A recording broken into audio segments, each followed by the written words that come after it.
Saint of the Day. November 7th. Saint Didacus of Alcalá. Religious and missionary, born, 1400 AD.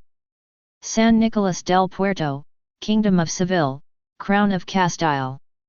Died, November 12, 1463, aged 62-63. Alcalá de Henares, Kingdom of Toledo, Crown of Castile. Venerated in Catholic Church. Franciscans, Roman Catholic Archdiocese of Seville and the Roman Catholic Diocese of San Diego. Canonized, 1588 AD Pope Sixtus V. Major Shrine. Ermita de San Diego, San Nicolas del Puerto, Seville, Spain. Feast, November 7th. Patronage. Roman Catholic Diocese of San Diego, Franciscan Lay Brothers. Saint Didacus of Alcalá, also known as Diego de San Nicolas, was a Spanish Franciscan lay brother who served as among the first group of missionaries to the newly conquered Canary Islands. He died at Alcalá de Henares on November 12, 1463 and is now honored by the Catholic Church as a saint. Today is the feast of Saint Didacus. While most people are not aware, the city of San Diego, CA is named after Saint Didacus of Alcalá. Saint Didacus was a Spanish lay brother of the Order of Friars Minor who served as among the first group of missionaries to the newly conquered Canary Islands. He was born in c. 1400 to poor yet pious parents who named him after Saint James, the patron saint of Spain.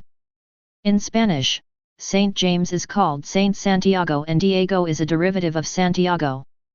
Even at a young age, he was called to the religious life. He joined the Order of Friars Minor at the friary in Albeda. He is remembered today for his missionary work in the New World. For a time he also headed a large monastery he had founded there. Saint Didacus was above all a contemplative, and his abundant good works were the fruit of his ardent love of Christ. His charity for the sick was especially moving. He died at Alcalá de Henares on November 12, 1463. Saint Didacus was canonized by Pope Sixtus V. In 1588, the first after a long hiatus following the Reformation, and the first of a lay brother of the Order of Friars Minor. His feast day is celebrated on November 13, since November 12, the anniversary of his death was occupied, first, by that of Pope Saint Martin I, then by that of the Basilian monk and Eastern Catholic bishop and martyr, Josaphat Kuntsevic. There are many miracles attributed to the intercession of Saint Didacus. One such miracle follows. On a hunting trip, Henry IV of Castile fell from his horse and injured his arm. In intense pain and with his doctors unable to relieve his agony, he went to Alcalá and prayed to Didacus for a cure. The saint's body was removed from his casket and placed beside the king. Henry then kissed the body and placed the saint's hand on his injured arm. The king felt the pain disappear and his arm immediately regained its former strength. Saint Didacus was born in Andalusia in Spain, towards the beginning of the 15th century. He was remarkable from childhood for his love of solitude, and for conversations concerning holy things. When still young he retired to live with a hermit not far from his village, where he spent several years in vigils, fasting, and manual work. Like the fathers of the desert, he made baskets and other objects with willow branches and gave them to those who brought alms to the two hermits. God inspired him to enter into the order of the seraphic Saint Francis.